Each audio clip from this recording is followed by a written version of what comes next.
d'où vous est venue l'idée de faire cet ouvrage de Dieu? J'ai eu l'intention d'écrire ces livres pendant la période de confinement. C'est que quand deux personnes s'aiment, ils doivent d'abord associer Dieu. Ils doivent associer Dieu comme la troisième personne pour bien marcher. Parce que le mariage, c'est pour la vie et c'est pour les familles. Sur TikTok, on leur connaît vraiment, ils donnent des conseils, surtout plus pour le mariage.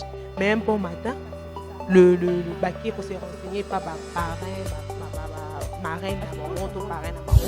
Il arrive aussi, il y a aussi de ces couples-là, mais ça n'a pas parenté. Ça ne pose pas problème.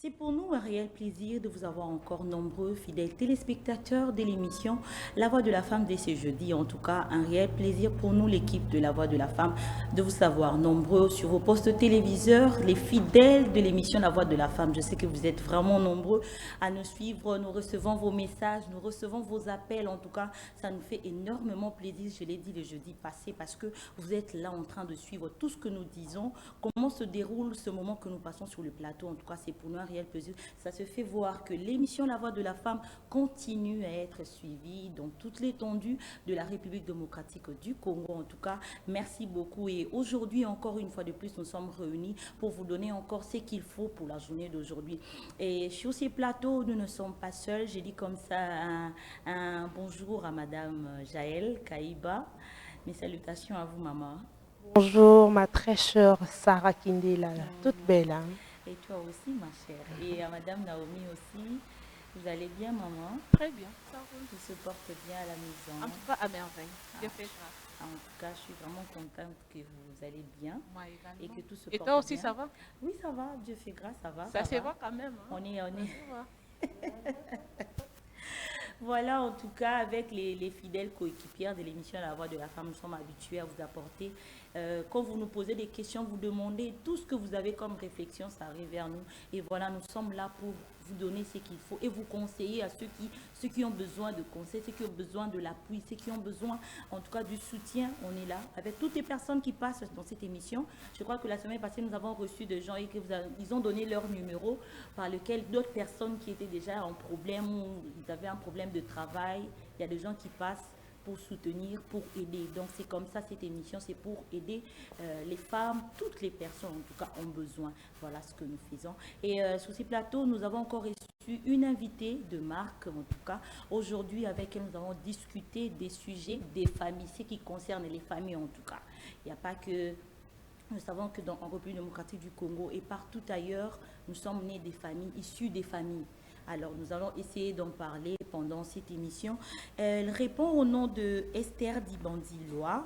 Elle est infirmière superviseure à l'hôpital Moncolé. Que j'ai dit bonjour, maman Esther. Bonjour, Madame Sarah. Vous allez bien, maman? Oui, très bien par la grâce. Tout se porte bien à la maison, en les tout enfants. cas, Dieu fait grâce. Il est au contrôle. Merci beaucoup. Je continue la présentation de Madame Esther Dibanzilois. Je disais tantôt, elle est infirmière superviseure à l'hôpital Moncolé. Elle est servante de Dieu. Elle est aussi mariée à Monsieur Jean-Willy Isiekama, mère de 6 enfants. En tout cas, on ne croirait pas, hein, maman Esther. Toute jeune. Mère de 6 enfants que vous voyez devant vous, les téléspectateurs de l'émission La Voix de la Femme, elle l'a gardé. En tout cas, je vais avoir des conseils, maman, pour rester comme vous. Quand j'aurai plus de 6 enfants là, il faut que je garde moi encore. Hein? Je suis là dispo. Ah, merci beaucoup. Et encore une précision, elle est auteure d'un livre, Les dieux des familles. C'est sur ça que nous allons commencer l'émission La Voix de la Femme. Maman, d'où vous est venue l'idée de faire cet ouvrage, le Dieu des familles? C'est parti de quelle situation? C'est parti de quel... En fait, je ne sais pas s'il y avait un problème ou c'était une réflexion que vous avez eue en tout cas. Les téléspectateurs veulent savoir. Et nous aussi, sur les plateaux de la femme, nous voulons savoir d'où vous est venue l'idée de cet ouvrage, le Dieu des familles. Merci beaucoup, Madame Sarah. J'ai eu l'intention d'écrire ces livres pendant la période de confinement. Okay. Bon, tellement il n'y avait plus d'église, on devait se réunir en famille. Et pendant ces moments, je n'étais pas à la maison régulièrement parce que je suis infirmière. Et comme j'ai donné les soins à domicile quelque part, je ne rentrais pas régulièrement. Alors, il m'arrivait pendant mes temps de repos, j'ai préparé mes prédications pour ma famille, pour exhorter mon foyer, parce qu'on ne partait plus à l'église. Mais il s'est fait que la période avait tellement duré que les prédications se sont accumulées et Dieu m'a convaincu d'en parler aussi à d'autres personnes parce que ça va aider aussi d'autres familles. Et je faisais semblant. Parce que depuis Covid-19, ça fait pratiquement 3 ans passés. Et je faisais semblant de ne pas écouter Dieu. Bien que j'avais écrit ça, je me disais, bon, moi je ne suis pas écrivain, bien que je sers Dieu, mais je ne suis pas écrivain.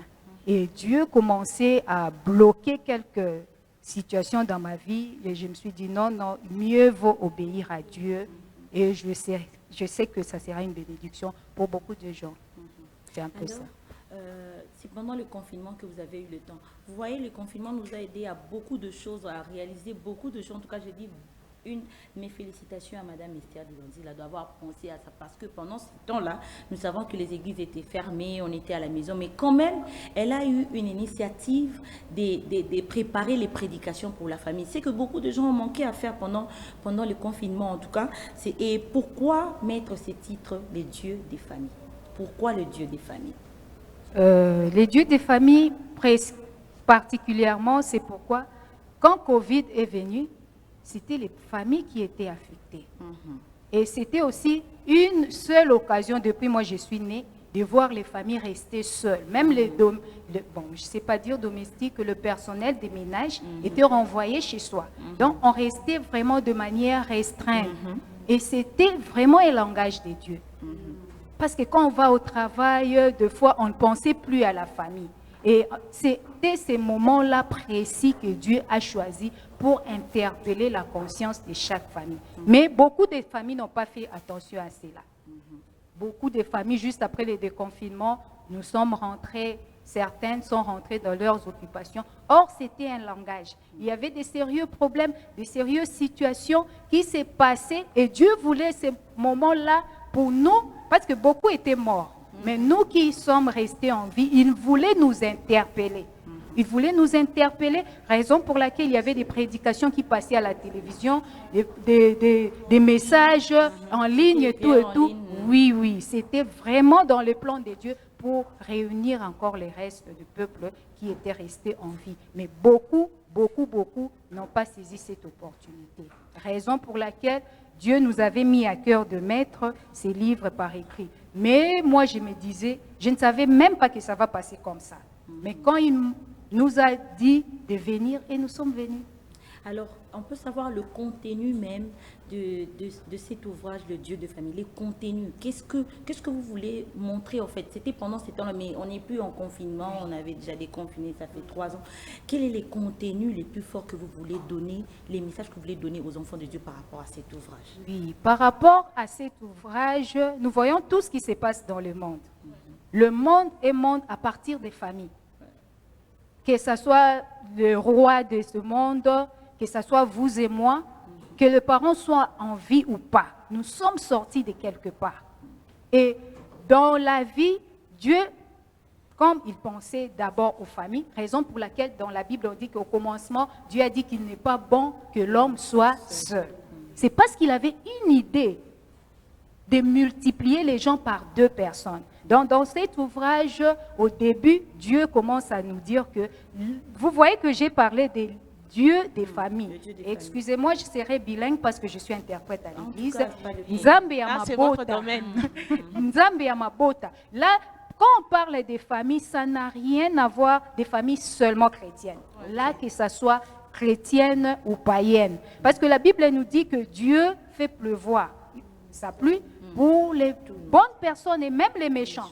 Même un méchant, c'est lui-là qui fait tout ce qu'il fait là. Mais au moins, il est sorti d'une famille. Et de ça, nous avons parlé. Et au début de toute chose, Dieu utilise deux personnes. Les familles ne sortent de nulle part, jamais. Il faut qu'il y ait deux personnes, une femme et un homme. C'est de là que commence une famille. Et comme nous disons que le Dieu des familles, c'est-à-dire c'est lui le propriétaire de nos familles, il a ses principes à lui. Chaque famille doit marcher selon les modèles de Dieu. Nous ne sommes pas de nous-mêmes. Même les gens qui tuent les gens, ils ne sont pas sortis de soi-même. Ils viennent de quelque part, ils viennent de Dieu. Et comme nous venons de Dieu, nous devons suivre ce que Dieu dit. Donc, voilà un peu les détails. Parce que c'est un livre qui a plus ou moins 24 chapitres. D'ailleurs, un de mes encadreurs que j'ai salué en passant, le pasteur Cephas Mangoni, quand je lui ai envoyé ce livre, il m'a dit, ma fille, mais toi, comment tu as écrit plusieurs livres dans un livre? Je sais que ce livre va inspirer d'autres prédicateurs, mais moi, je ne fais qu'annoncer ce que Dieu a dit pour que nous puissions préserver nos familles. Oui, Madame Jaël. Oui, déjà, Madame Esther, je pourrais te dire que merci. On glorifie Dieu pour ces livres. Moi, en passant, j'ai lu ces livres. Ça m'a vraiment édifié. Je suis évangéliste, mais j'ai beaucoup souffert de ces problèmes de blessures intérieures de famille.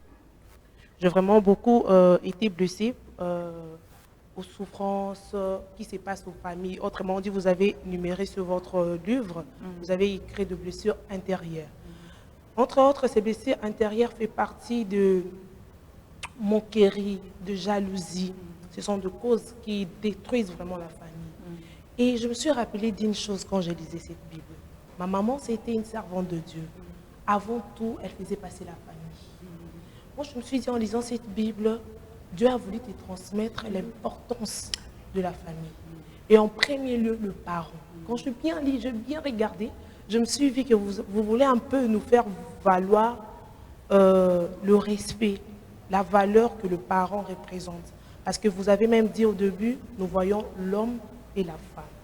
Ce sont des choses que nous, les enfants, aujourd'hui, on ignore. Quand on a nos préoccupations, on a tout.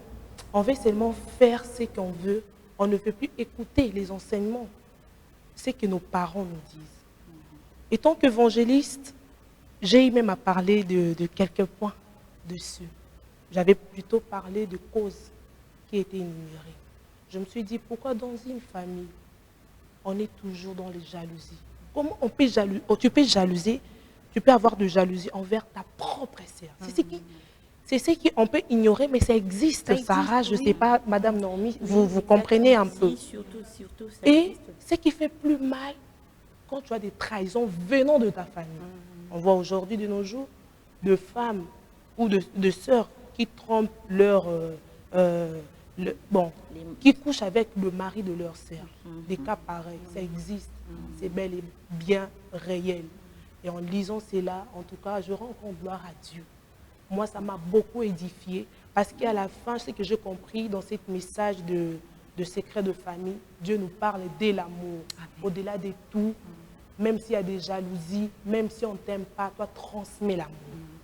En tout cas, voilà un peu ce que j'aimerais un peu ajouter par rapport à ce qui ça m'a vraiment édifié.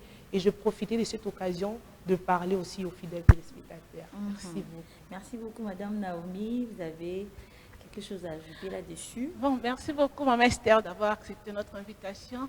En tout cas, moi, j'ai eu aussi le temps de lire votre ouvrage et je me suis beaucoup basée plus dans le chapitre 5, où il est intitulé « Plusieurs familles sont parties en esclavage à cause de mariage ».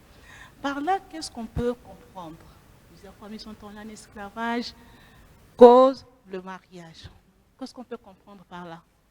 Merci beaucoup, Madame Naomi, pour la question. Dans les livres, vous verrez qu'il y a beaucoup de chapitres. Comme vous venez de le dire là, beaucoup de mariages, beaucoup de familles sont parties en esclavage à cause du mariage. Oui. Et dans certains chapitres, j'ai parlé de principauté, de royauté, oui. J'ai parlé de la sorcellerie des familles et tout. Parce que le mariage, c'est l'échange des cultures. C'est l'échange des cultures. Et toujours dans ces livres, j'ai dit ceci que au début, quand un homme et une femme s'aiment, ils doivent associer Dieu. Okay. Parce que quand vous, par exemple, vous n'avez pas Dieu, vous faites alliance à une famille qui n'a pas Dieu, qui ont déjà des pactes occultes. Mais c'est toute votre famille qui est alliée dans cette famille-là. Donc vous serez esclaves de leur Dieu. Vous serez esclaves peut-être de leur idolâtrie sans le savoir à cause d'une seule personne. À cause d'une seule personne. Donc, raison pour laquelle nous avons vraiment besoin de faire beaucoup attention en cherchant d'abord Dieu. C'est pourquoi dans un de mes chapitres, j'ai dit ceci que quand deux personnes s'aiment, ils doivent d'abord associer Dieu. Ils doivent associer Dieu comme la troisième personne pour bien marcher. Parce que le mariage, c'est pour la vie et c'est pour les familles. Raison pour laquelle nous voyons deux familles s'unir et les autres familles. On a vu même l'exemple d'Abraham quand Dieu l'a visité. Il est parti avec son frère. Généralement, les gens, quand ils vont en mariage, ils ne vont plus seuls. Donc, nous faisons échange des familles. La famille du mari devient ta famille devient la famille du mari. Oui. Alors, s'il y a des alliances cachées, d'où tu viens, ça va aller chez ton mari. Et si il y a des alliances cachées dans la famille du mari, c'est ce qui va faire que si vous n'avez pas Dieu, vous partez en esclavage. Cet esclavage-là, ce n'est pas seulement physique. Ça peut être financièrement, ça peut être matériellement. Parce que j'ai dit dans les livres qu'il y a de ces gens, depuis qu'il s'est marié avec une telle personne, rien ne marche. Vous avez vu des gens comme ça. Oui. Avant les mariages, elle prospérait, mais depuis qu'il est dans les mariages, c'est le statu quo, il y a de nouveaux dans la personne. Donc c'est un peu ça, ce que je voulais dire indirectement. Merci beaucoup, Madame. Merci à tous les téléspectateurs qui viennent de nous suivre. En tout cas, nous sommes en train de parler sur le Dieu de famille, l'ouvrage qui est écrit par Madame Esther Dibanzi-Loa. Elle s'est comme ça inspirée depuis le confinement où elle pensait réfléchir sur les familles, vu qu'on était déjà dans nos maisons, on ne sortait pas. En tout cas, j'ai aimé une partie dans votre ouvrage où vous avez parlé de l'éducation sexuelle dans les familles. Ah oui, c'est ce que j'allais poser aussi comme... C'est ce qui pose problème dans notre pays ou dans les familles africaines de nos jours, parce que les parents n'ont pas, en fait, je ne sais pas si les parents ont de tabous envers leurs enfants. Voilà ce qui pousse les enfants à sortir, à aller goûter dehors. Ce qui pousse les enfants même pour prendre le chanvre ou bien pour fumer la cigarette. Tu vois, à la maison, papa a été que mon enfant, ce qu'on met la cigarette et des trucs à poumon et ça, on l'a tellement pas expliqué. Quand il sort, il va peut-être à l'école, à l'université, il trouve ses amis en train de fumer, bon, je veux essayer une fois, deux fois, trois fois, il devient accro. Quand vous voulez parler de l'éducation sexuelle dans les familles, qu'est-ce que vous voulez sortir? Qu'est-ce que vous voulez sortir dans tout ça? Parce que nous savons que la société congolaise est tellement, je dirais, tellement dans des problèmes de sexualité que nous subissons avec nos enfants. Puisqu'à la maison, comme on a jeune fille encore, hein, madame, oui. Jeune fille encore, abimi, c'était que non. Maman, on a assez parlé de ces sujets sur la voie de la femme ici. Ce qui est moi, la symbio et comme le quoi traumatisme, ce qui est maman, ça commence à traumatiser la fille. Et du coup, à quoi coûte une copine,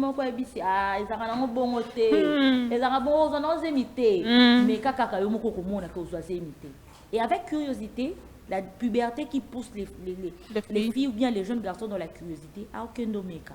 Et du coup, au moins, à 15 ans, et 16 ans, à ça déjà moi. D'ailleurs, mais elle a déjà 2 enfants, 3 ans. Oui, peut-être. Mais vous, qu'est-ce que vous voulez sortir déjà dans l'éducation sexuelle des familles? Merci beaucoup, Madame Sarah, pour la question. Là, c'est dans le chapitre 14. Vraiment, ça me réjouit quand vous me précisez même les chapitres. Je vois vraiment que vous avez eu le temps. Vous avez vraiment eu le temps. De suivre, des livres, en fait. Merci beaucoup et je rends toute la gloire à Dieu. Amen. Je trouve que ce n'était pas en vain qu'il nous a inspirés. Alors, pour parler, je dis toujours au peuple de Dieu, l'évangile ou la prédication qui a de l'impact dans la vie des gens, c'est celle que vous-même vous avez vécue. Je parle personnellement dans mon foyer. mon premier garçon, mais il est le deuxième enfant que j'ai salué. Là, Yann, on te dit bonjour. Oui, que j'ai salué indirectement, Yann Isekama. Lui, quand il avait 2 ans, avant même d'arriver à 3 ans, un matin comme ça, parce qu'il ne parlait pas trop. Il ne parlait pas trop. Il regarde toujours les gens. Oui, Bonjour. il ne parlait pas trop. Alors, un matin comme ça, il s'est réveillé, son papa était en voyage, il est venu auprès de moi. Maman, j'ai une question à te poser. Sérieusement là, je l'ai écouté. Oui, je vais t'écouter, Yann, c'est quoi les problèmes? Maman, mais je ne comprends pas pourquoi des fois mon zaza devient gros, des fois mon zaza devient petit. Vous voyez un peu? J'ai ri et après, je lui ai dit, waouh Yann, cela signifie que tu es un homme. Je me suis arrêtée là et quand j'ai parlé avec son père au téléphone, je lui ai dit, regarde ce que Yann m'a dit. Lui, il faut lui dire que cela signifie qu'un jour, il aura des enfants comme nous l'avons eu. Vous voyez que depuis lors, les sexes n'étaient plus un tabou.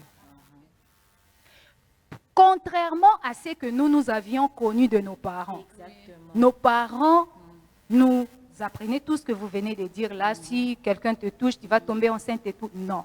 Et beaucoup de dégâts. Et réellement, la rue, l'école, vous verrez dans un des chapitres, j'ai écrit la relation des parents avec l'école. Oui. Il faut contrôler qui fréquente ton enfant à l'école. Parce que l'école apprend aux enfants ce que nous n'avons pas appris Exact. à nos enfants. Alors, quand toi, tu connais, et il y a des parents aussi qui ne connaissent pas.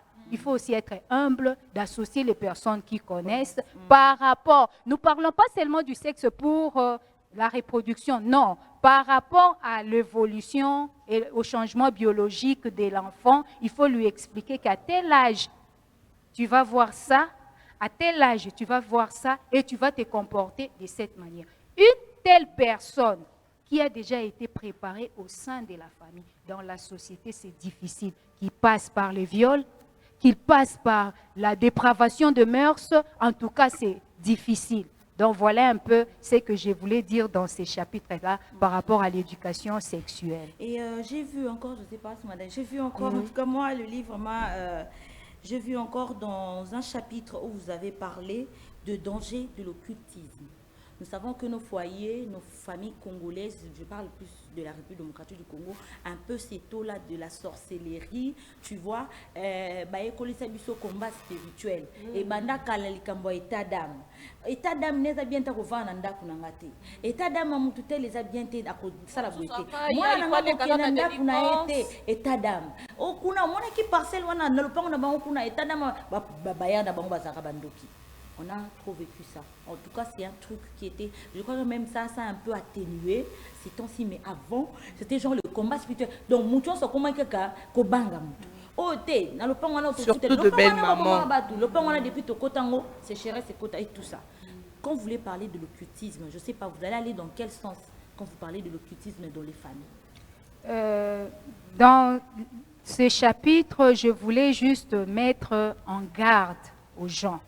Parce que plus j'ai étudié en philosophie, on nous disait qu'en philosophie bantou, qu'à chaque accroissement de force, le Muntu a un nouveau nom. Ouais. Donc spirituellement, quand l'homme est en train de prospérer, d'être élevé, il cherche une protection.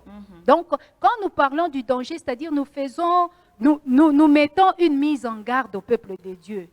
Donc tout ce que le diable pourra te proposer, ce n'est que du mensonge. Tout ce que tu as besoin, Dieu en a en abondance pour toi. Ne va même pas te dire que pour que je sois sécurisé de ma famille, que j'aille toucher par exemple à la Rose-Croix. Parce que j'en ai parlé, nous, notre papa était dans la Rose-Croix. Ce n'était pas un secret. Il nous disait ça ouvertement. Et nous étions aussi fiers de dire aux gens, oui, notre papa est dans la Rose-Croix, il y avait des véhicules. Donc, il avait du fric. Mais quand il est mort, il n'en avait plus. Et les derniers mots qu'il nous a dit, que personne ne m'amène la magie dans ma famille. Et je pense que ces messages-là, moi, je l'ai bénéficié, je ne pourrai jamais le cacher. Je l'ai dit au peuple de Dieu, que tout ce que vous pouvez avoir besoin, demandez auprès de Dieu. L'occultisme, c'est comme quelqu'un vous donne avec la main gauche, il reviendra le récupérer un jour avec la main droite. Et Dieu nous donne tout ce que nous voulons gratuitement par Jésus-Christ.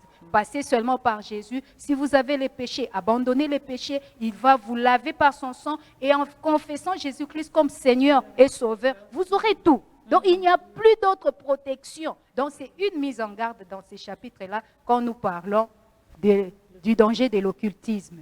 Maman Esther, vous venez de soulever un point là, parler de l'occultisme comme Madame Sarah vous a énuméré dans un chapitre.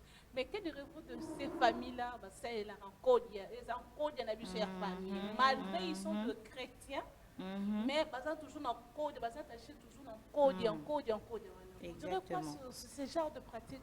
Ok, vous permettez qu'on lise la parole de Dieu? Oui. Fidèles téléspectateurs, en tout cas, nous sommes encore là dans l'émission La Voix de la Femme. Écrivez-nous vos réactions par rapport à ce sujet. D'abord, pour un début, les dieux des familles. En tout cas, réagissez. Je sais que vous êtes là. Réagissez. Écrivez. Ne nous appelez pas, s'il vous plaît. Écrivez sur les numéros qui sont affichés juste au bas de vos écrans. Nous allons lire vos messages en direct parce que nous sommes en direct. Nous allons lire vos messages et vous aurez de réponses à vos questions. Merci beaucoup. Nous revenons à Madame Dimandila qui est en train de chercher un passage biblique pour... celui qui trouve peut nous aider. Oui, dans... je peux vous aider, madame. Deutéronome 18, verset 10, pour être encore plus rapide. Et pendant qu'elle cherche, je peux continuer à parler. Donc, dans un des chapitres aussi, j'ai parlé de la sorcellerie dans des familles. Il y a beaucoup de familles qui se disent même chrétiens, mais ils sont ignorants parce qu'il y a la coutume qui est là, il y a les traditions, le fétiche qui sont là. Deutéronome 18, oui. le verset. Verset 10 jusqu'à 13. Nous lisons Deutéronome chapitre 18, le verset 10 à 13. 10 jusqu'à 13. Nous lisons au nom de Jésus-Christ. Amen. Qu'on ne trouve chez toi personne qui fasse passer son fils ou sa fille par le feu. Personne qui exerce le métier de devin, d'astrologue, d'augure, de magicien, d'enchanteur. Personne qui consulte ceux qui invoquent l'esprit ou disent la bonne aventure. Personne qui interroge le mort. Car quiconque fait ces choses est en abomination à l'Éternel. Et c'est à cause de cette abomination que l'Éternel, ton Dieu, va chasser ces nations devant toi. Tu seras entièrement à l'Éternel, ton Dieu. Amen. Amen. Donc, vous voyez que, comme je l'avais dit au début, que le Dieu des familles, Dieu, par exemple, quand j'ai dit que les sacs ici appartiennent à Naomi, c'est-à-dire, Naomi a des instructions sur ces sacs-là. Tu ne pourras pas toucher à son sac s'il ne te dit pas, ouvre mon sac. C'est pareil avec Dieu. Nous ne pouvons pas servir Dieu et tout en allant vers tout ce que la Bible vient de déclarer. Il y a de ces gens-là bien qu'ils prient. Mais il doit invoquer d'abord son père qui est déjà décédé, sa mère qui est décédée pour prendre une décision importante. Donc, ce sont des choses qui existent, mais les gens ne savent pas. Ils se disent, bon, c'est la coutume, hein. Ce sont des danses, ce sont des cérémonies qu'on le fait, et ce sont des choses qui énervent notre Dieu. Oui, sans les savoir, oui, Madame Évangéliste. Merci beaucoup, Maman Esther. Merci en tout cas pour votre apport pour ce livre. En tout cas, nous allons continuer avec Maman Esther plus tard. On va essayer de décortiquer l'ouvrage, en tout cas, dans toutes les manières possibles pour vous donner les explications sur le Dieu des familles. C'est vraiment un ouvrage important. Je ne sais pas si vous le vendez déjà, c'est déjà dans les librairies ou bien... Bon, dans un premier temps, les gens qui en auront besoin peuvent aller dans notre bookshop de la Chapelle des Vainqueurs Mongafula. Okay. Là, c'est là qu'ils peuvent en trouver. D'accord, nous y reviendrons juste parce que Madame Esther va donner les coordonnées pour, si vous avez vraiment besoin d'avoir ce livre, vous allez le contacter, vous allez passer par la voie de la femme, nous allons vous donner les coordonnées de Madame Esther. En tout cas, pour cette deuxième partie de l'émission La Voix de la femme, nous voulons prendre le choix de parents. En tout cas, c'est un sujet qui, en tout cas, moi, ça m'intéresse plus parce que moi, je ne suis pas encore mariée. En tout cas, c'est très important d'avoir quand même l'œil dessus parce que de nos jours, nous prenons tout à la légère. Les couples qui viennent maintenant se marier prennent tout à la légère. Il y a des couples qui viennent seulement aligner on est pareil parce que pareil on a zambon. papa na famille wana bazana mbongo ba stable voyage kezongi dans des raisons pour financer liba na biso à cause de biso pe salle de fête ou bien à cause la biso ba biloko oyo donc nous on est peut-être ba moyen na biso eza mokié pour na kosala ngo voyez mais que les choix de parents c'est quelque chose de primordial pour un couple. Moi je me dis ça parce que si peut-être vous ratez le choix de parents c'est peut-être rater aussi votre mariage. Parce que ce sont les gens qui accompagnent les couples tout au long de couple. Si beaucoup on a 100 ans, on a évité ceux qui vont beaucoup on a 50 ou bien 20 ans de mariage, il y aura toujours des gens pour vous soutenir, pour vous dire que ah ouais, aujourd'hui il y a un deux. Pour essayer les cap la soine. T'es qu'on y a ta koto, t'es ça encore là, nous tous aveugles, yo simbié. C'est quelque chose de très important que nous banalisons, nous prenons à la légère, que nous prenons les gens juste parce que naïbanina maman Esther, bon, funa doka maman Esther pour naïbanina et tout, mais moussou soupé à quoi le baate à kenda pour tous la possibilité voyage via Dubaï et tout. Toutes ces choses là, certes, ça arrive. C'est vrai, en tout cas, on les vit maintenant. Surtout cette génération, notre génération, on vit trop ça dans cette génération. Mais moi, j'aimerais demander, parce que maman Esther que vous voyez ici, elle est marraine de plusieurs couples.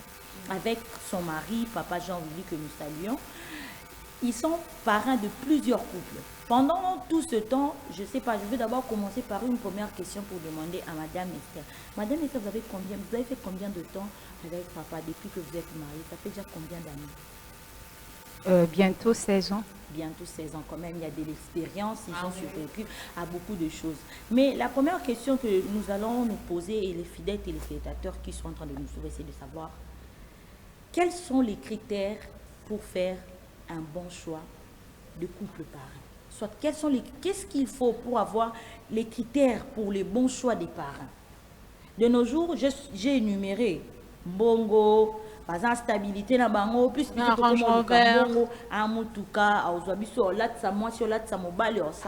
mais qu'est-ce qu'il faut d'abord tenir en compte avant de faire le choix des parents? Merci beaucoup Madame Sarah. Quand vous m'aviez aussi dit que je parlerai de ces sujets en dehors de ce que vous venez de dire comme critères que vous voulez savoir, moi j'avais pensé parler de quand choisir un parrain. Comment les choisir, pourquoi, comment doit être le parrain, et puis qu'est-ce on doit attendre de ces parrains-là. Donc ça entre dans les critères. Donc la première de choses au couple célibataire, la première de choses qu'il faut chercher, c'est un parrain spirituel. La première de choses que je peux conseiller aux gens, qu'ils aient l'argent ou pas, la première de choses, c'est d'abord la capacité spirituelle de vous soutenir. Parce que le mariage, c'est un combat. Comme nous venons de le dire, il y a des combats spirituels que le diable n'aime pas. Alors, la première de choses, c'est la capacité spirituelle que vous voyez dans ces couples-là. Et la deuxième de choses, c'est la maturité. La maturité, la discrétion et puis la disponibilité. Je m'arrête d'abord à ces 4 premiers-là. Parce que vous ne pouvez pas... Il y a un couple qu'on a parrainé pendant le confinement. Ils avaient un autre parrain. Mais juste à la veille du voyage, il y a 2 couples parmi nos couples parrainés. Juste à la veille du mariage, les parrains n'étaient plus disponibles et ils devaient voyager. Voyez un peu. Et en priant, c'est pendant qu'ils étaient en train de prier que Dieu leur a dit non, non, ce n'était pas le bon choix, allez auprès de telle personne. Il y a eu encore un autre couple qui avait déjà choisi quelqu'un à cause de moyens et ça fait 1 année la personne ne leur répondait pas. À la dernière minute, il leur a dit, vous m'enviez pour rien, je ne suis même pas modèle. Allez-y chercher Dieu. C'est en priant qu'ils sont rentrés nous chercher. Bien que c'était à la hâte, on les avait accompagnés. Donc la première de choses pour les parrains, parce que dans les dangers de l'occultisme, si vous voyez, quand j'ai lu la définition de parrainer ou du mot parrain, on m'a dit c'est apporter du soutien à quelqu'un. Voilà. Mais dans les cadres, le parrainage, c'est aussi dans les cadres économiques. Quand quelqu'un vient vous parrainer, il peut s'attendre aussi à une sorte de bénéfice. Et quand quelqu'un est déjà dans l'occultisme, vous n'avez pas fait attention, vous êtes déjà une proie pour cette personne-là. Et beaucoup de gens ont été initiés dans les occultismes partant de leurs parrains. Et ces termes-là, quand j'ai vu dans les dictionnaires, ça nous a aussi dit que le mot parrainage, là, ça va aussi de pair à beaucoup de gens qui vont dans des loges. Donc, il faut faire très, très attention. Vous êtes jeune couple, même si vous avez déjà des moyens, même si vous n'avez pas encore de moyens, cherchez une personne qui a la capacité spirituelle. Par exemple, notre parrain que j'ai salué en passant, Papa Emery, c'est un pasteur. Il nous prend en charge spirituellement. Donc, depuis qu'il nous a parrainés, nous avons quitté les zéros pour aller vers les héros. Donc, c'est quelqu'un qui prie pour tout. Et aujourd'hui, là, nous pouvons faire une église, c'est filleul seulement. Bien qu'il est pasteur à la louange. Mais nous, ces filleul, nous pouvons déjà constituer toute une église. Il prie pour nous. Et à chaque fin de l'année, il déclare toutes les déclarations qu'il fait sur nous. Nous le voyons s'accomplir. Moi, je pense que la première critère et la grande critère capital, c'est les bagages spirituels qu'on trouve dans la personne. En fait, j'aimerais encore, maman Esther, savoir quel est le rôle des parents. Parce que beaucoup de gens qui nous suivent comme ça à la télé ne savent pas, beaucoup de couples en fait, ne savent pas le rôle de parents, c'est quoi. Il y a Monica Kalinga Balate, photos en apparent. Mon n'y a pas qui parrain, photos en apparent, photos en apparent, mon commissionnaire. J'ai beaucoup aimé parce que vous avez fait attention, vraiment, vous avez martelé sur la spiritualité. C'est ce que beaucoup de couples, de jeunes couples ne comprennent pas. Ils mettent plus d'attention aux moyens financiers que la spiritualité elle-même. Parce que c'est ça la base de toute chose. Même quand on entre en couple, j'ai aimé ce que vous avez dit par rapport au livre, on devient une seule personne. Ton combat devient mon combat. Mes combats deviennent ton combat. Alors, nous faisons face à deux genres de principautés dans notre vie. Si nous n'avons pas une couverture spirituelle efficace, c'est ce qui fera en sorte que nous puissions faillir. Beaucoup de couples mariés, babandi, babali bien, mais après, divorcer. Parce que même les parents, comment ils sont intoxiqués. Ou les parents, pour l'église au milieu du village, pour au bon moment, les parents comme ils sont intoxiqués. Ah, t'es allé qui s'y paie. Au sabi, ah, keneka, on parle pas de quelque chose à moi, tolobi peut déjà tolembi. Est-ce qu'un parent peut se fatiguer de ses fioles pour dire que tolobi déjà mobile no tolembi? Ou bien les débuts, comment ça se passe en fait? C'est que nous voulons savoir les rôles. Même les téléspectateurs, réagissez en tout cas. Ça concerne beaucoup les jeunes. En tout cas, nous avons besoin de vos réactions. Réagissez. Ça concerne beaucoup la jeunesse de ce jour. Bon, il y a importance, il y a parenté. Bon, mais mon cas, le quoi, je bois. Et même les parents aussi ne savent pas. Oui, mais il y a des parents qui parlent des mariages. Il y a une importance, c'est qu'il y a soyez. Petit nangana, petit nangana, basali ka 5 ans de mariage, moi 3 ans de mariage, moi petit nangana, donc faut n'a parrainer. Est-ce que c'est tout le monde qui doit être parent? Et quel est le rôle des parents pour un couple qui veut parrainer?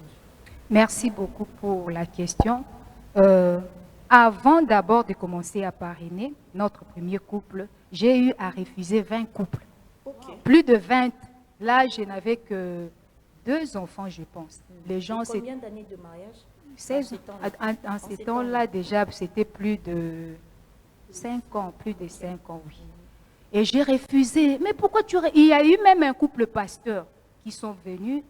Je leur ai dit, maman, comment on a un pasteur? Mais Dieu m'a mis à cœur de venir. Alors, je ne voulais pas. Je leur disais toujours, non, non. À l'époque, mon mari voyageait beaucoup. Je leur ai dit, c'est une... décision que je dois prendre avec mon mari, une charge, nous devons faire ça ensemble. Et tant qu'il est trop absent, ça va déséquilibrer, je ne saurais pas faire ça seul. Et notre premier couple qu'on a parrainé, c'était un couple qui est venu pendant mon absence. J'étais en voyage avec mes enfants à Matadi. Et c'était un jeune homme qui venait utiliser, c'était un comédien. Il demandait notre maison pour faire ses répétitions et tout. Et en venant, il m'observait. Tellement papa était trop absent, j'avais à l'époque 2 belles sœurs et une nièce qui vivaient avec moi. Alors, il observait ma manière de vivre, il se disait au-dedans de moi, en tout cas, cette maman va me parrainer. Mais il n'avait pas le courage. Je suis partie en voyage, il est venu proposer ça à mon mari.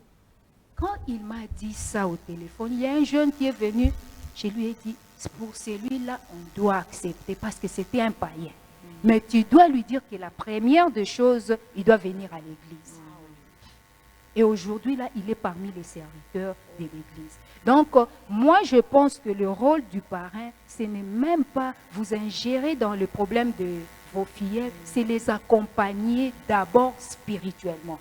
Les problèmes là où les gens vivent, ils n'en manquent pas, il n'en manquera jamais. Mais c'est d'abord faire croître en eux l'intérieur, là, la vie des prières. Nous avons plus l'habitude de réunir nos filles en prière de nuit. Sans parler du problème de tout un chacun. C'est en priant que Dieu peut donner une révélation. Exactement. Deux fois même, moi, j'ai pris, je n'ai aucune réponse. Dieu parle de mes filles à une de mes enfants. Vous verrez les matins, maman, Naloti, un tel de vos filles a un tel. Ah, gloire à Dieu, on va prier. Donc, le premier problème, rôle à jouer d'un parrain, c'est d'abord au colis à l'intérieur de vos filles. Parce que l'argent ne résout pas tous les problèmes. Ça ne va pas résoudre les défis spirituels. Donc, c'est plus dans ce sens-là. Parce que si un parrain ne connaît pas ses rôles, on apprend des parrains qui sortent avec leurs filles. Ah ouais. On en a vu. Parce qu'ils commencent à entrer dans les détails. Bossala kinini. Oui. Non. Nous, notre rôle, c'est d'abord spirituel. C'est pourquoi j'avais dit au départ que la grande critère, c'est la capacité spirituelle. Donc, c'est avant que je passe la parole à mes coéquipiers. Donc, les parrains doivent nécessairement être chrétiens. Bon, avec tout ce que nous vivons dans le monde, moi, en tant qu'enfant de Dieu, c'est ce que je vais conseiller. C'est ce que je conseillerais. Et si vous avez déjà fait un choix d'un couple qui sont païens, priez pour qu'ils viennent dans le Seigneur. Vous aurez encore moins de combats. Parce que vos combats à vous peuvent aller chez les parrains, ceux des parrains viennent chez vous. Le premier couple, quand on parrainait, j'avais laissé ma fille à l'hôpital, sous perfusion avec mon jeune frère. Et même dans la salle, on m'a présenté, en tout cas, cette femme, c'est une femme dynamique. Mon mari était absent. Il s'est fait représenter par son jeune frère qui lui ressemblait. Voyez un peu. Et ma fille était à l'hôpital sous perfusion. Vous voyez un peu. Donc, c'est parce que je savais que c'est un combat qui n'était pas le mien. C'était leur combat, mais je m'étais engagée à les accompagner jusqu'au bout. Donc, moi, je pense que accepter de telles propositions, je vous ai dit au début, j'ai refusé. Mais quand Dieu a commencé à me convaincre, c'est en ces moments-là que j'ai commencé à accepter. Et quand j'accepte, j'assume. Spirituellement, je prends le temps pour prier pour mes filles. Et je vois les résultats. Merci beaucoup, Maman Esther. Je vais dire, est-ce qu'une fois, nous avons reçu une dame ici sur le plateau, mais après l'émission, là, on parlait en coulisses, on l'a posé un peu la question, vous avez fait déjà 11 ans de mariage. Est-ce que vous avez eu à parrainer aussi d'autres couples? Elle nous a répondu, non, je ne peux pas parrainer. On l'a demandé, mais pourquoi? Par curiosité, on voulait juste savoir pourquoi une telle décision. Elle dira, non, moi, on a l'importance, elle va parrainer. Au retour, elle va parrainer, elle va sauter, elle va et c'est tout le monde qui a problème exact. Donc, selon elle, s'ils sont devant de telles situations, donc eux-mêmes, ils trouvent une solution. Donc, ils ne voient pas vraiment l'importance de parrain. Est-ce que c'est important d'avoir de parrain? Oui, c'est important. C'est de la même manière que je l'ai dit au début, là, que nous sommes sortis des parents.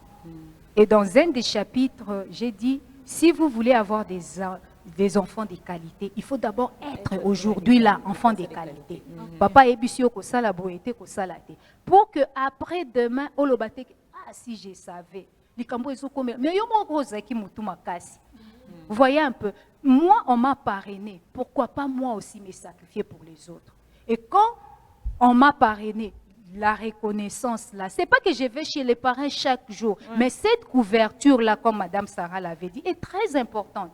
Raison pour laquelle nous devons passer par eux. C'est très important. Mais maman Esther, il y a aussi de ces couples-là, mais bazana va parenter. Là, ça ne pose pas problème. Non, en fait, ils prennent peut-être des gens juste pour la journée là, que la journée passe. Non, Madame Sarah, bazate. Ah bon? Et c'est le cas. Parce que dernièrement, j'ai assisté dans un point de presse, le pasteur parlait d'un mariage à Pax. Alors, on l'a posé des questions. Pasteur, est-ce que vous avez déjà arrivé aussi à bénir un couple marié sans parrain? Il a dit oui, ça arrive. Alors, je ne sais pas quel sort ces genres de couples-là, ils sont là dans un couple, mais ils ont parrain. Est-ce qu'il y a... Ils sont mariés sans parrain. Comment vous trouvez ça? Ça, c'est juste une forme d'orgueil caché. Une forme d'orgueil caché. Comment vous pouvez... Dans quelle église? Je ne sais pas. Je peux citer le nom de l'église où j'étais. Non, là, on garde. Mais il y a de ces cas-là, Maman Esther. Moi, j'ai aussi quelques témoins, quelques exemples. il y a 2 ou 3 couples que je connais, bah, ça va parrainer. Ils ont fait beaucoup de temps aussi. Oui, ils ont fait beaucoup de temps. Bon, comme leur couple, bah, il y a beaucoup plus de discrétion, oui, il va péter. Mais une fois, quand j'ai eu à parler avec lui, il dit, tout ça, ça va parenter, tout ça, ça va parenter. Ok. Nous, c'est seulement l'église nous a bénis et puis nous sommes allés. Si nous avons des problèmes, on résout entre nous. Si tout le monde qui a des problèmes avec l'église, on part dans la famille, ou soit on part chez le pasteur, on parle avec lui. Mais je lui dis, c'est que moi, d'ailleurs, je me disais, c'est que l'histoire là des parrainages est vraiment importante. Ok. Dans ces cas, je peux répondre. Je reviens à la deuxième critère que j'avais donné à Madame Sarah. À part la capacité spirituelle, il y a aussi la discrétion. Le mariage, chacun aime que sa vie soit privée. Il y a de ces parrains qui ne savent pas protéger leurs fillets. Donc, utilisant cet exemple-là, vous pouvez leur donner raison. Parce que, par exemple, il y a de ces parrains, ils vous donnent ça. Ils publient à tout le monde. Vous avez tel défi, ils disent ça à tout le monde. Après, demain, 2 ou 3 personnes ne viendront plus. Ça, moi, je pense qu'à une telle personne, on peut lui donner raison, mais on ne peut pas l'encourager. Il peut chercher même une couverture spirituelle d'un couple, même de leur pasteur, pour veiller sur eux spirituellement, c'est important. Partant de leur raison, il s'est fait voir avoir raison. Mais nous vivons dans un monde où, si vous n'arrivez pas à tolérer, vous n'irez pas de l'avant. Parce que la Bible dit ceci, lorsque Dieu approuve le voie d'une personne, il dispose favorablement même ses ennemis. Donc tu peux passer par ces gens-là qui sont mauvais pour ton bonheur, pour être façonné, pour apprendre. Quand j'ai pris la décision de reprendre les études, parce qu'avant j'avais fait les relations internationales jusqu'en G2. Papa n'avait plus de moyens, j'ai arrêté, je me suis lancée dans les ministères, je me suis mariée plus tard. Et quand j'ai repris les études, je suis partie à l'ICI Moncole. Parmi mes enseignantes, il y avait de ces enseignantes qui étaient moins âgées que moi, mais plus intelligentes que moi. Qu'est-ce que j'avais fait? Je devais m'humilier pour apprendre. Donc ça, c'est pourquoi j'avais dit au début, c'est une forme d'orgueil. Peu importe les faiblesses des parents, moi, je dois passer par lui pour être meilleur demain. Mais ce que lui fait, moi, je ne le ferai pas pour le meilleur des autres. Parce que j'ai un principe dans ma vie, tout ce qui m'a fait pleurer, moi, je ne le ferai pas pour faire pleurer. Amen. C'est un peu ça. Oui, Madame Kael, vous avez Oui. ajouté? Ce que j'aimerais ajouter par rapport à ce que Madame Naomi a parlé, est que, est-ce qu'on peut dire aussi que parmi le rôle d'un parent ou de parents, on peut dire que le secret, ça fait aussi partie de qu'est-ce que je pourrais dire, de critères qu'ils peuvent vraiment mettre en premier lieu quand ils veulent d'abord parrainer de couples mariés. Parce que beaucoup de parents, ils ne savent pas garder de secret.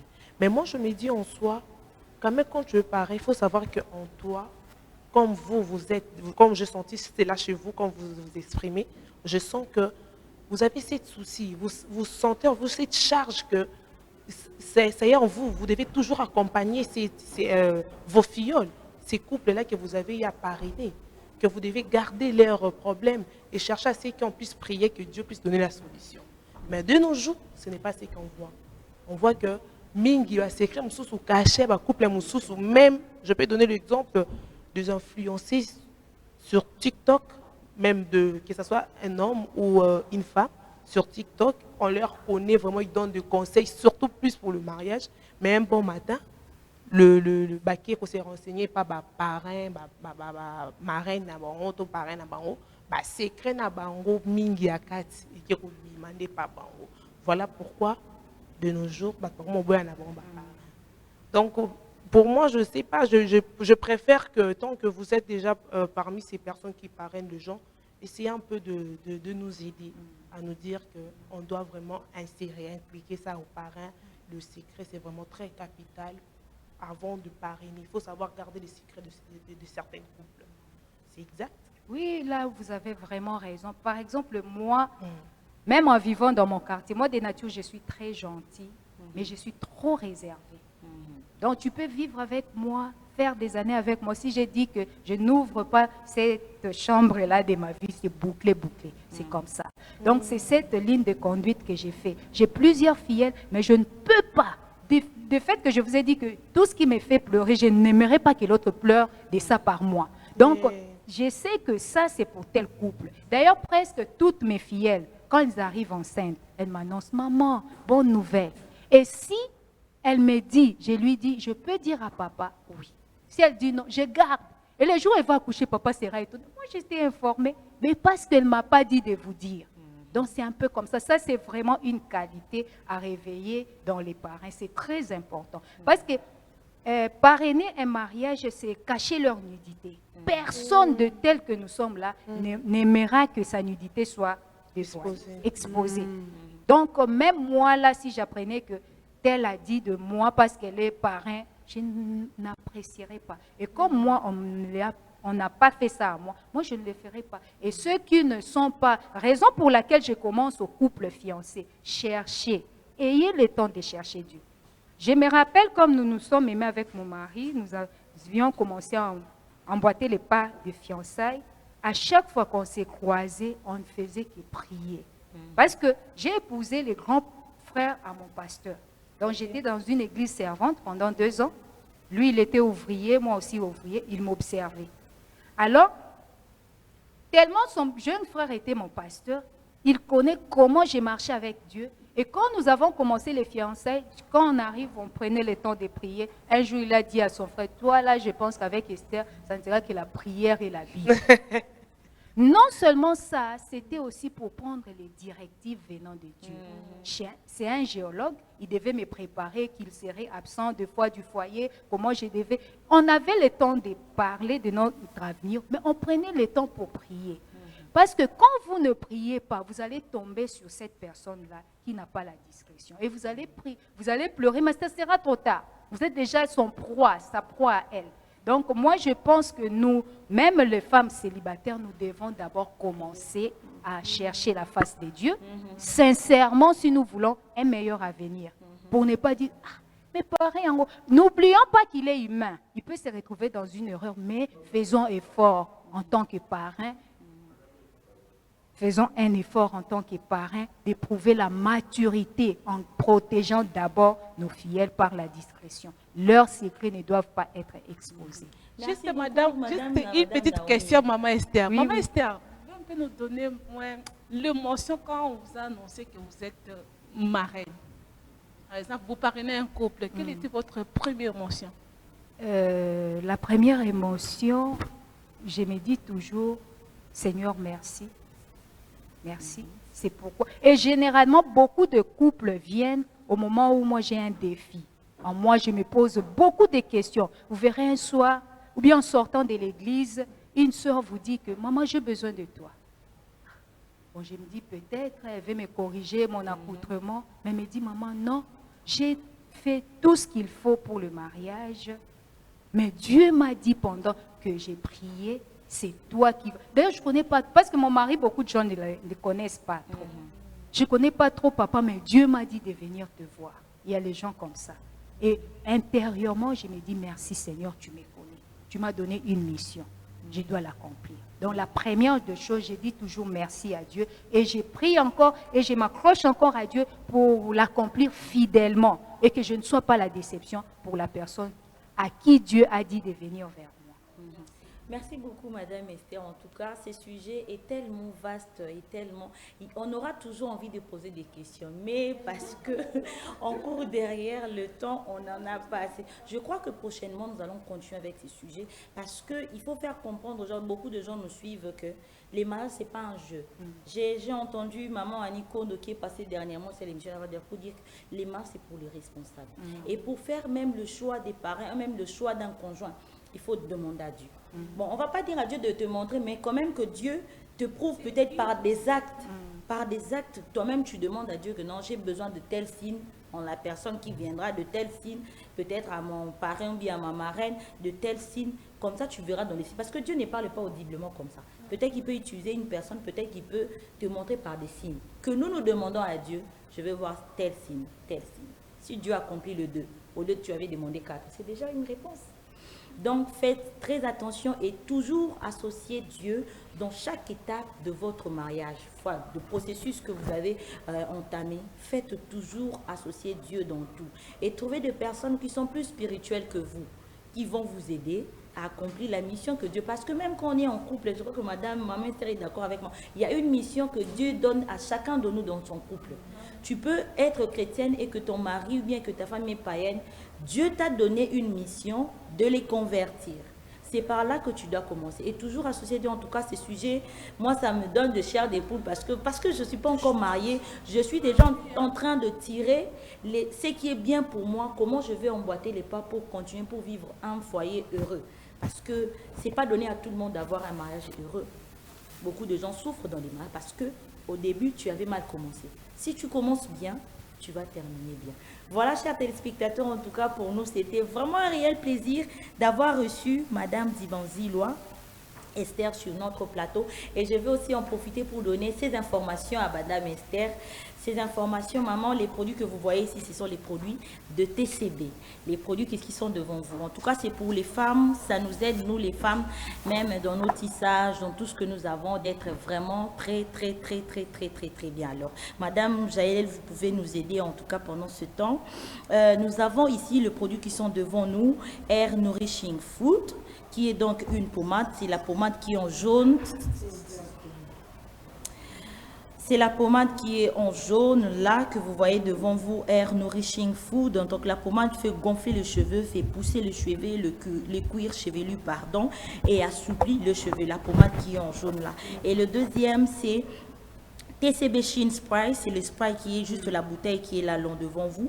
C'est cette bouteille-là. Alors, cette bouteille-là pour travail de faire briller tout type de cheveux. Même avec les tissages comme ça, comme Madame Naomi, Madame Jaël, même avec vos cheveux comme ça, vous voulez le faire briller, vous allez juste prendre le Air Sheen Spray ici, vous allez juste pomper comme ça sur vos cheveux et ça va briller. Ça va rendre encore en éclat les cheveux qui donne une très belle vision. Quand on le voit, ça fait beau. Et nous avons les défrisants régulaires qui est très efficace pour défriser les cheveux en les faisant briller. Donc les défrisants, si vous voulez défriser vos cheveux, pardon, les assouplir, le faire briller, vous allez utiliser les défrisants TCB qui se vend partout en République démocratique du Congo.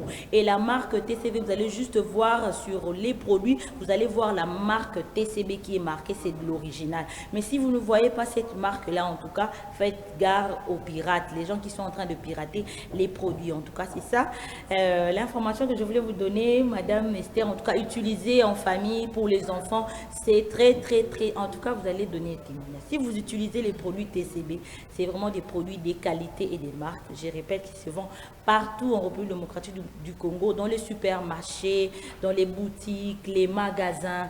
Partout où vous serez, si vous demandez les produits TCB, vous allez vous en procurer. C'était pour nous comme ça un réel plaisir, fidèles téléspectateurs, de vous savoir nombreux à suivre cette émission. En tout cas, je sais que vos réactions arrivent même en retard, mais là, on a toujours les réactions. Je crois que ça reviendra. Et si vous nous envoyez les messages, nous les lirons la semaine prochaine parce que nous allons continuer sur le choix de parents qui est un thème en tout cas très important qui va aider les jeunes couples qui aspirent au mariage, qui aspirent à avoir un foyer solide fondé par Dieu. Parce que le maître, même le chef du mariage, c'est Dieu. C'est lui qui a poussé Ève, qui a fait dormir Adam pour sortir Ève de ses côtes. En tout cas, faites toujours la mention de Dieu dans tout ce que vous allez faire. C'est une émission à caractère social, mais quand on est en train de marteler sur quelque chose, c'est pour vous aider. Nous aussi, on tire notre part. Vous aussi, prenez votre part. En tout cas, merci beaucoup à Madame Dibanzi d'être venue à l'émission La Voix de Fête. Je ne sais pas, une petite précision pour comment est-ce que les gens qui auront besoin de s'en procurer de l'ouvrage Les dieux des familles, qu'est-ce qu'ils vont faire? Est-ce que vous pouvez donner vos contacts? Bien, vous pouvez rapidement sur cette caméra qui est devant vous, votre dernier mot par rapport à tous les sujets que nous avons ramassés aujourd'hui et la précision sur la vente de l'ouvrage. Merci. Merci beaucoup.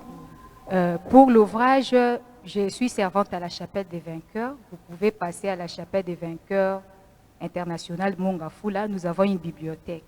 Par là, vous aurez toutes les coordonnées pour avoir l'ouvrage. Et je dis merci à toute l'équipe qui m'a reçu. Pour moi, c'était vraiment une manière de me décharger de ce que Dieu m'a dit. Et je sens que je peux maintenant marcher librement. Mais je vais revenir. Toutes les personnes qui auront envie, parce qu'il y a un écrivain qui a dit, si vous voulez cacher quelque chose aux Africains, mettez ça dans un livre. Parce qu'ils ne liront jamais. Un autre a dit qu'il y avait un milliardaire qui a envoyé son fils en voyage. Il a mis des billets de $100 dans la Bible, lui disant que chaque jour, il faut lire la Bible. Et l'enfant s'est retrouvé dans la disette sans jamais ouvrir la Bible et n'a jamais vu l'argent. Donc, parce qu'il y aura beaucoup de personnes qui ne liront pas, nous devions passer ici pour en parler, les aider à écouter et je repasserai. Donc, toutes les personnes qui cherchent encore à nous contacter, vous contactent, parce que nous voulons d'abord valoriser ce travail ici et après, revoyez-nous à la grande église Chapelle des Vainqueurs. Déjà, c'est dimanche, nous avons un culte de briser les malédictions générationnelles à 7h et à 9h. Si vous venez, là, vous pouvez nous trouver. Merci beaucoup. Alors voilà, Madame Dibanzi l'a dit, une fois que si vous avez besoin de l'ouvrage Le Dieu des familles, la voix de la famille là, venez nous contacter, écrivez-nous sur les numéros qui sont affichés au bas de vos écrans. Écrivez-nous, nous allons vous aider à vous en procurer et nous allons nous contacter, Madame Dibanzi là, pour que vous pouvez vous en procurer de cet ouvrage, en tout cas très bénéfique, et le temps de le lire. En tout cas, un grand merci à l'équipe de la Voix de la Femme. Je vois comme ça l'honorable Olivier Mawila qui était derrière les caméras, et je vois comme ça l'héroïne, en tout cas celle qui travaille derrière les caméras aussi, Dorcas Ngango. Là, c'est une femme très forte qui était aussi derrière les caméras pour vous donner les belles images que vous avez eues devant vous aujourd'hui à la maison. Et comme ça, la baie vitrée, il y avait Alex Missa qui a assuré comme ça la réalisation de cette grande et belle émission La Voix de la Femme. Et je dis comme ça merci à nos partenaires qui est donc à la place de l'établissement Vitom qui a assuré la décoration, la belle décoration que vous voyez aujourd'hui, c'est assuré par l'établissement Vitom, et Anna Makeup, celle qui nous embellit tout le jeudi. En tout cas, si vous avez besoin de ces services, n'hésitez pas de nous contacter. Nous allons vous passer les coordonnées de Anna Makeup qui nous sublime tout le jeudi. Et comme ça, nous disons merci à la grande famille de CBS Télévision. Nous sommes arrivés à la fin et on vous dit au revoir, à très bientôt prochainement. Merci beaucoup. Merci à vous d'être patient. En tout cas, c'était un plaisir.